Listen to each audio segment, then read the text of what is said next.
Na mbunge wa Isiolo Kusini Muhammad Tubi Bidu aliaga dunia Jumatano akipokea matibabu katika hospitali ya Nairobi ama Nairobi Hospital.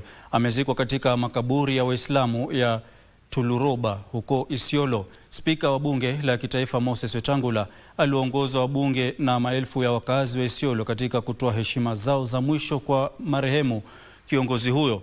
Walionena wakati wa mazishi hayo waliwahimiza wananchi kudumisha amani na heshima miongoni mwao kama heshima kwa marehemu kiongozi huyo. Kabla ya kuchaguliwa mbunge wa Isiolo Kusini kwa tikiti ya chama cha Jubilee, marehemu Bidu pia alihudumu kama spika wa kwanza wa bunge la kaunti ya Isiolo kuanzia mwaka 2013 hadi 2017.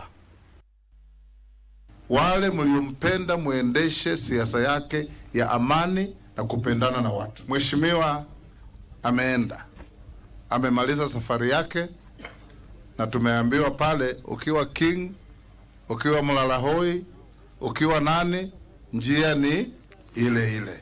Na kwa heshima yake tunawaomba wakaaji watu wetu wa Isiolo tutuze amani, tuwashirikiane na viongozi wote.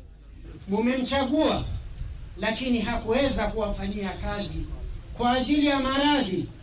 Tunaomba kwa niaba ya familia, tunawaomba nyinyi yote wale wananchi wa Isiolo South, tunawaomba mumsamehe. Tafadhalini tunawaomba msamaha kwa niaba. Si tumemsamehe? Tumemsamehe sio? Tumsamehe inshallah.